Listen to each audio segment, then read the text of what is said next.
The water of the Dak Bla River was cold, a shocking contrast to the suffocating humidity of the jungle air. 14 Vietnamese women stood shoulder deep in the murky current, their bodies trembling so violently that they created small ripples around them. They had their eyes squeezed shut, their breath hitching in their throats, waiting. They were waiting for the touch. For months, the propaganda broadcasts from the north had warned them about this exact moment. The voice on the radio, crackling with static and hatred, had been clear. When the American devils catch you, they will take you to the water. They will make you wash the mud from your skin so they can see their prize better. And then they will take what they want. Now, the prophecy was coming true. On the muddy bank, 20 heavily armed American soldiers stood watching them. The command had been given. The clothes had been stripped away. The women were exposed, vulnerable, and utterly defeated. Linh, the youngest of the group, at just 21, felt a sob catch in her throat. She clenched her hands into fists under the water, digging her nails into her palms until they bled. She heard a splash. Something had been thrown into the water. She flinched, expecting the shock wave of a grenade or the sting of a rock. But instead, a small white object bobbed to the surface and drifted toward her. It touched her arm, not with the cold bite of shrapnel, but with a soft, waxy texture. Linh opened her eyes, and what she saw in that moment didn't just stop her tears, it shattered her entire reality. The monsters on the shore weren't doing what the radio said they would. They weren't doing what any conquering army in the history of war was supposed to do. What happened on that riverbank in November 1968 remains one of the most untold, confusing, and heart-wrenching stories of the Vietnam War. It is a story that proves that sometimes the most dangerous weapon in a war zone isn't a rifle or a bomb, it's a bar of soap. If stories of unexpected humanity in the midst of hell fascinate you, make sure to hit that subscribe button and turn on notifications, because the truth you're about to hear is something you won't find in any history textbook. To understand the terror of that moment in the river, we have to go back 3 days, to the moment the world ended for Linh and her village. It was the height of the harvest season in the Central Highlands. The war felt distant that morning, a low rumble of thunder over the mountains. Linh was knee-deep in the paddy fields, the warm mud squelching between her toes as she harvested rice. She was thinking about her brother, who had joined the Viet Cong 2 years ago and hadn't been seen since. Then the sky tore open. First came the sound, that distinctive, chest-vibrating whoomp-whoomp-whoomp of Huey helicopter blades. The villagers called them steel dragonflies. They swarmed over the tree line, their shadows racing across the green rice shoots. Chaos erupted instantly. Women screamed, dropping their baskets. Children scattered like frightened birds. Linh tried to run toward the tree line, but the soldiers were already there. They emerged from the elephant grass like green giants, their faces smeared with camouflage paint, their uniforms dark with sweat. They were shouting in a language that sounded like barking dogs. "Down! Get down!" Linh didn't understand the words, but she understood the rifle barrels pointed at her chest. She fell to her knees, raising her hands. Within minutes, the peaceful rhythm of village life was replaced by the mechanical precision of a military raid. The men of the village, those few who were left, were separated. The women were corralled into the center of the village square. There were 14 of them in Ling's group. Among them was Mai, a 16-year-old girl who had never been more than 5 miles from her home. She was clinging to Ling's arm, her fingernails digging into Ling's skin. And there was Ba, the village elder, a woman of 60, whose face was a map of wrinkles and hardship. Ba didn't cry. She just stared at the Americans with a hatred so cold it could have frozen fire. "Don't look them in the eye," Ba whispered to the younger girls. "If you look at a tiger, it decides to eat you." The Americans moved with a frantic, nervous energy. They were looking for weapons, for tunnels, for hidden Viet Cong supplies. But to the women, they looked like demons.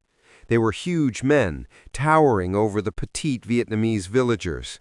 They smelled of tobacco, gun oil, and old sweat. One soldier in particular caught Ling's attention. The others called him Big Jim. He was a mountain of a man, easily 6'4", with arms as thick as tree trunks. On his forearm was a tattoo of a coiling snake that seemed to move when he flexed his muscles. He wasn't shouting like the others, he was just watching. His eyes, blue and unreadable, scanned the women slowly. When his gaze landed on Ling, she felt a shiver run down her spine that had nothing to do with the heat. He's choosing, she thought. He's picking which one of us he wants. They were marched out of the village an hour later. Their hands were bound loosely with plastic ties. They were told to walk. The journey that followed was a descent into a living nightmare. For 3 days, they were forced to trek through the dense, unforgiving jungle. The heat was a physical weight, pressing down on them, making every breath a struggle. The humidity was so high that the air felt like hot soup. The women were in bad shape. They had been captured in their work clothes, thin black pajamas that offered no protection against the jungle. Elephant grass sliced their arms like paper cuts. Leeches, sensing the heat of their blood, dropped from the canopy and latched onto their necks and ankles. By the second day, they were covered in mud, dried blood, and their own filth. The shame was almost worse than the physical pain. Vietnamese culture placed a high value on modesty and cleanliness. To be paraded through the jungle like dirty animals, smelling of sweat and fear, was a humiliation that burned Lin's soul. Throughout the march, the American soldiers remained a terrifying mystery.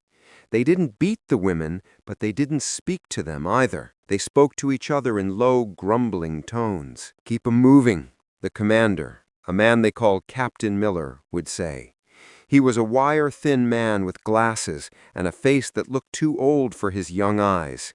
"We need to reach the extraction point by 0600. At night, the terror intensified. When they stopped to camp, the women huddled together in a tight pile like puppies seeking warmth. They couldn't sleep. Every snap of a twig, every laugh from the soldiers' perimeter made them flinch. "Tonight," Mai would whisper, tears leaking from her eyes. "They will do it tonight." "Hush," Ba would scold gently. "Don't summon the devil by speaking his name." But the devil was already there. Lin watched Big Jim from across the clearing. He was sitting on a log cleaning his rifle. The firelight danced on his face, making his features look jagged and harsh. He looked up, catching Lin staring. He didn't smile. He didn't frown. He just held her gaze for a long, uncomfortable second, then went back to his weapon. Lin pulled her knees to her chest. She remembered the stories her cousin had told her. The Americans collect women like trophies. They use you until you break, and then they leave you in the jungle for the tigers. By the afternoon of the third day, the women were near collapse. They were dehydrated, their feet were swollen and bleeding, and they were caped in a layer of grime so thick it felt like a second skin. They had lost hope of rescue. They had lost hope of survival. They were just waiting for the end. Then the jungle broke. They stumbled out of the dense undergrowth and onto a muddy bank. Before them lay the river, wide, brown, and rushing. To anyone else, it might have looked like just another obstacle. But to the women, dying of thirst and covered in filth, the sight of water was hypnotic. Captain Miller raised his hand. "Halt!" The column stopped. The soldiers fanned out, securing the perimeter with practiced efficiency. The sudden silence after days of marching was deafening. The only sounds were the rushing water and the heavy breathing of the prisoners. Captain Miller turned to the South Vietnamese interpreter, a small, nervous man named Hien, who wore an ill-fitting uniform. Miller spoke quietly, gesturing toward the river and then at the women. Hien nodded, but he looked uncomfortable. He shifted his weight from foot to foot, avoiding the women's eyes. He walked over to where the prisoners were huddled. "The captain," Hien started, his voice cracking. He cleared his throat. "The captain says you must go into the water." The women stared at him. "Go into the water? Why?" "To wash," Hien clarified, looking at the ground. He says you need to clean yourselves. The helicopters cannot take you like this. It is a health regulation." Lin felt her stomach drop. Health regulation. It was a lie, a thinly veiled excuse. She looked at Ba. The old woman's face had gone pale beneath the dirt. "With our clothes?" Lin asked, her voice trembling. "Can we wash our clothes?" Hien finally looked up, his eyes filled with pity. "No, you must remove the clothes. They are full of lice and parasites. The captain says, 'Strip now.'" The word hung in the humid air like a guillotine blade. Strip. This was it. The moment they had dreaded. The moment every story, every warning, every nightmare had led to. To be forced to undress in front of 20 strange men, it was a violence all its own. "I can't," Mai sobbed, her legs giving out. She collapsed into the mud. "Please, just shoot me. Tell them to shoot me." But the soldiers were already moving. They weren't raising their rifles to fire. They were forming a semicircle on the bank, blocking any escape back into the jungle. Big Jim stepped forward, his massive shadow falling over them. He pointed a thick finger at the river. "Water! Go!" It wasn't a request. It was an order from a giant with a machine gun. Slowly, agonizingly, the women began to move. Fingers that were numb with fear fumbled with buttons and knots. Lin felt as if she were in a trance. She unbuttoned her tunic. The air hit her skin, but it felt like fire. She stepped out of her trousers. She heard the other women weeping softly, a chorus of broken spirits. They were naked, stripped of their clothes, their culture, their dignity. They were just flesh now. "Move!" a soldier shouted. They scrambled down the slippery bank and plunged into the water. The river was cold, shocking their systems. They didn't stop until the water reached their chests, their necks. They huddled together in the current, turning their backs to the shore. They couldn't bear to look. They couldn't bear to see the lust, the mockery, the hunger in the eyes of their captors. Lin squeezed her eyes shut. She prayed to her ancestors. "Make it quick," she prayed. "Let me die before the pain starts." She heard the soldiers moving on the bank, the clinking of metal, the heavy thud of boots. They were coming, closer. She could feel their eyes boring into her bare back. She waited for the splash of men entering the water. She waited for hands to grab her hair. Seconds ticked by, then minutes. The splashing didn't come. The grabbing hands didn't come. Instead, there was a strange sound. Plop. Then another. Plop, plop. Small splashes all around them. Lin flinched with every sound, keeping her eyes squeezed tight. Was this a game? Were they throwing stones at them before the attack? "Lin," a voice whispered beside her. It was Mai. Her voice sounded different, not scared, confused. "Lin, look." Lin shook her head. "I don't want to see." "No," Mai insisted, pulling at Lin's arm under the water. "You have to look. Look at them." Slowly, terrified of what she would find, Lin opened her eyes. She turned her head toward the shore, and her breath caught in her throat. The soldiers were there, all 20 of them. But they weren't looking. They were standing in a perfect line along the riverbank, facing the jungle. Their backs were to the river. Their backs were to the naked women. They stood with their legs spread, rifles held at the ready, scanning the tree line. They had formed a human wall, not to keep the women in, but to keep the world out.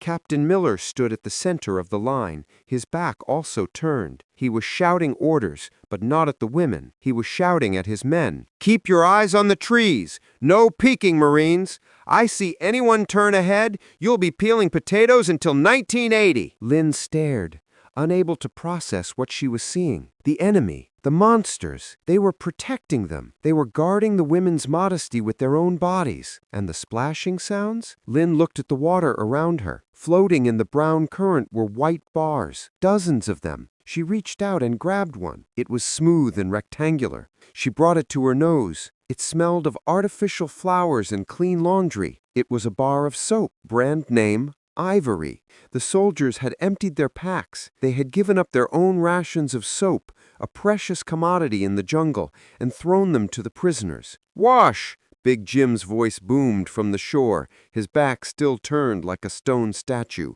"Scrub good! Get the bugs off!" Lin looked at the bar of soap in her hand and at the wall of olive-drab backs on the shore. A sob broke from her throat, but it wasn't fear anymore. It was relief so profound it felt like physical pain.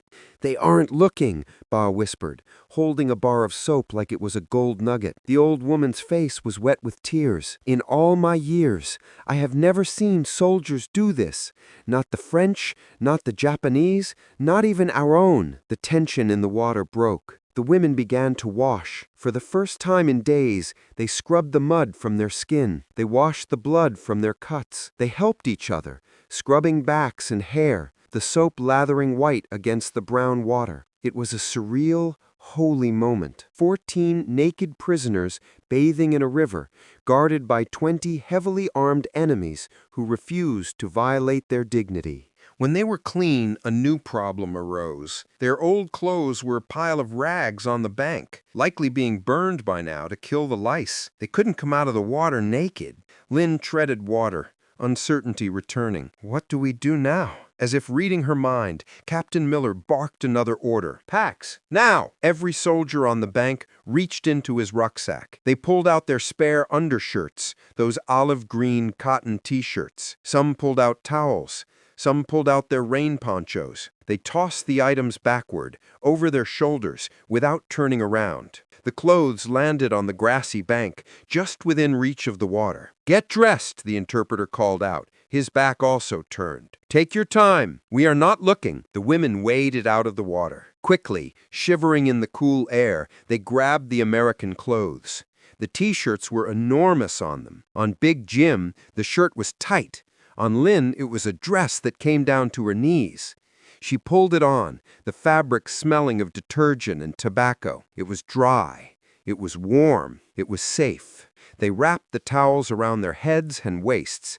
They looked like a strange, ragtag army, wearing the oversized skins of their captors. Are you decent? Captain Miller shouted at the jungle. Linh looked at the other women. They nodded. Yes, the interpreter yelled. About face! The soldiers turned around. Linh braced herself again, instinctively. But when the soldiers looked at them now, the dynamic had changed completely. There was no leering. The tension of the hunter and prey was gone. The act of washing, the act of giving them clothes, had humanized everyone. Big Jim walked over to where Linh was standing. She had to crane her neck to look up at him. Close up, he was even more terrifying. A scarred face, stubble, that snake tattoo. He reached into his pocket. Linh flinched. He pulled out a silver-wrapped bar, a Hershey's chocolate bar from his sea rations. He peeled back the foil and held it out. Eat, he said, his voice surprisingly soft. He pointed to his own mouth. Good. Sugar. You, too skinny. Linh hesitated. Then, with a trembling hand, she took the chocolate. She broke off a piece and put it in her mouth. The sweetness exploded on her tongue, a taste she hadn't known in years. She looked up at Big Jim. Thank you, she whispered in Vietnamese. He didn't understand the words, but he understood the look in her eyes. He nodded once, awkward and shy, a giant boy far from home. Yeah, you're welcome. That night, they camped near the extraction zone. The atmosphere was completely different from the previous nights. The fear had evaporated, replaced by a cautious curiosity. The soldiers shared their dinner rations, cans of peaches, pound cake, beef stew. They sat in small circles. The language barrier was still there, but they found ways around it. Mai was showing a soldier named Gonzales how to use chopsticks made from twigs. The soldiers were laughing as Gonzales fumbled, dropping his food. Ba was sitting with the medic, a young kid with red hair. He was applying antibiotic ointment to the cuts on her feet and bandaging them with fresh gauze. The woman who had hated them with a cold fury was now looking at the medic with the eyes of a grandmother. She patted his hand gently. Linh sat near the fire, wearing her oversized green t-shirt, watching the sparks fly up into the night sky. Big Jim sat nearby, cleaning his rifle again. He looked at her. Vietnam, pretty, he said, gesturing to the moonlit jungle. Then he frowned. War.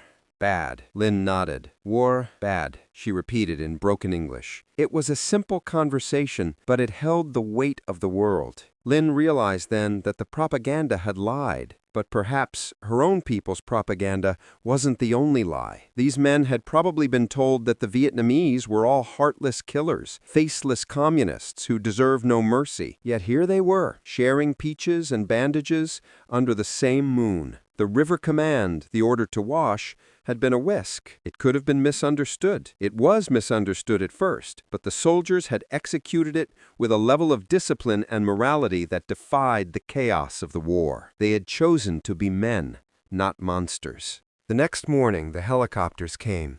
The wind from the blades flattened the grass. The women were loaded onto the choppers to be taken to a processing center. It wasn't freedom. Not yet. They were still prisoners of war, but they were alive, and they were treated with a respect they had never expected. As the helicopter lifted off, Linh looked out the open door. Down below, the platoon was shrinking into green dots against the jungle floor. She saw Big Jim standing at the edge of the clearing. He raised his hand in a slow wave. Linh raised her hand and waved back. Linh survived the war. She eventually returned to her village, married, and had children. But she never forgot the River Command. Years later, when the anti-American sentiment was high and people spoke of the imperialist devils, Linh would silence them with her story. "I stood naked before them," she would tell her granddaughters. "I was at their mercy. They had guns, they had power, and they used that power to give me a bar of soap and turn their backs." She would pause, her eyes distant. "We are taught to fear the enemy because they are different from us. But that day, I learned that the enemy is just a man who misses his mother, who shares his chocolate, and who knows that a woman's dignity is worth more than a tactical advantage." War is often defined by its atrocities. We hear about the massacres, the bombings, the cruelty, and those stories are true. They are the dark fabric of conflict. But stories like the one at the Dak Bla River are true too. They are the golden threads woven into that darkness. They remind us that even when the world tells us to hate, even when we are given a license to be cruel, the human spirit has a stubborn capacity for goodness. Those 20 soldiers could have done anything that day. No one would have known. The jungle keeps its secrets. But they chose to do the hard thing. They chose honor. And for 14 women, that choice meant the difference between a memory of horror and a memory of hope. What would you have done if you were a soldier, exhausted and hardened by war? Would you have found the strength to show that kind of mercy? Or if you were Linh, could you have ever forgiven the people who invaded your land just because of one act of kindness? There is a saying, in war, truth is the first casualty, but perhaps innocence isn't always lost. Sometimes it's just protected by a wall of turned backs. If this story moved you, please take a moment to like this video. It helps us share these forgotten moments of history with more people. And tell us in the comments, have you ever heard a story where an enemy turned out to be a savior? We want to hear from you. Until next time, remember, history is written by the victors, but humanity is defined by those who protect the vulnerable. Stay safe.